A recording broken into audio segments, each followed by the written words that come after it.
So why is this a good response? Why do you think this would pick up a lot of marks in an exam? I mean, because he's embedded quite a lot. Yeah, there's loads of embedded quotations, isn't there? So you can see it even in line 2, he lives deep down underground. Is that a lot of evidence? Yeah, it's really well crafted, I think, isn't it, as a response in the way that they've like picked out little details, and they're not always really long quotations either, are they? They're sometimes just individual words and phrases like the adjective small and slimy combined to make him seem odious.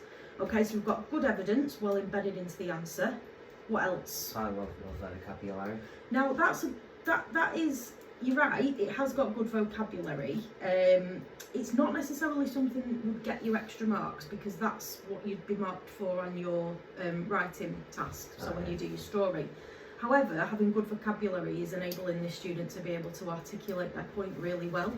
You know, they're not just saying he sounds nasty, he sounds horrible, they're using more specific vocabulary, aren't they? Good development. Yeah, it is. I think I would always try and use the best vocabulary I can if I was writing an analysis, but you don't actually get extra marks for using good vocabulary. It just helps you. We're going to move on to looking at question 4 today, which is the language and structure question. So this question will be worded and it will say, how does the writer use language and structure to, and then it will give you whatever it wants you to focus on. When we're thinking about structure, we're thinking about the way that the writer has built the text. So not the words that they've used, but the order that they've put the events in, where they've given you certain details at what point, any kind of sentence structural choices they've made. So things like using complex sentences versus short sentences, if they've used things like questions or dialogue. It's all of those little things would come under the bracket of structure. So you can see them just listed there. Okay, and like it said in the textbook as well, this is not a definitive list. You know, these are just some that you could look at. Right, when you've got them matched up, I'll whiz through them in a second for you, Harrison, as well. What you need to think about now is what's the effect of those kinds of features. So the opening, where it says effect, I want you to write a sentence that explains what the effect of an opening is. So what's an opening in a story usually designed to do? And you can look at that example as well, specifically. So that deep down here by the dark water, a dulled Gollum. So what does that do for the story? How is it making the reader feel? And then work your way through the rest of them. You know, what's the effect of the closing? What's the effect of the dialogue? Dialogue would be, so that's C. But is it was a house without kindness, never mind? No, because dialogue's got to be, it's got to have speech marks, hasn't it? The dialogue's another word for speech. So can you see which example that would be now? Yeah, the first one. Yeah, call her off, Kate. When do you think it starts to turn and become quite sinister?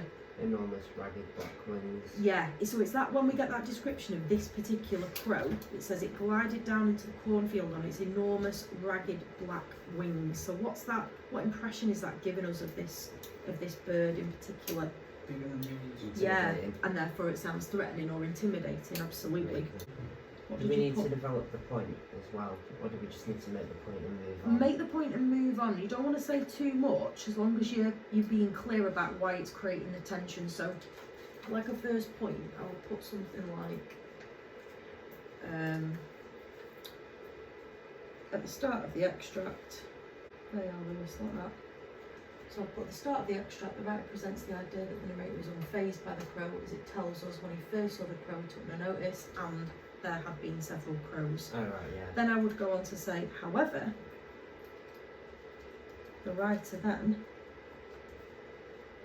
describes this particular crow. Crows, quote, enormous. Would you say a particular crow? I'd probably say this particular crow, but it doesn't really switch semantics. Enormous, ragged, black wings. And then I'd go on to explain how that suggests that this particular one is large, sounds threatening, this builds the tension. Just make that bit a little bit clearer. You're just skirting around it a little bit, because you put, by saying not quite landing, which shows how they have a different intention with the boy.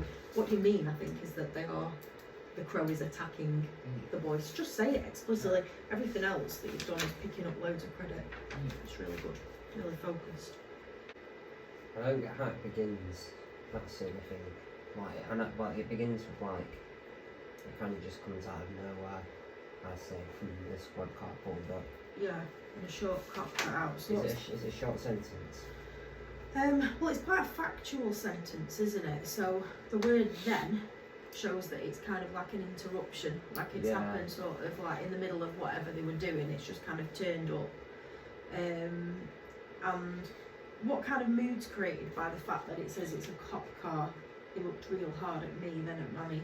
Oh, it's quite not awkward, but It's tense, isn't Yeah, it? tense. Yeah. There's a suggestion that there's trouble, isn't there? If the police show up, there's going to be trouble, isn't there? So it immediately establishes that kind of tense mood.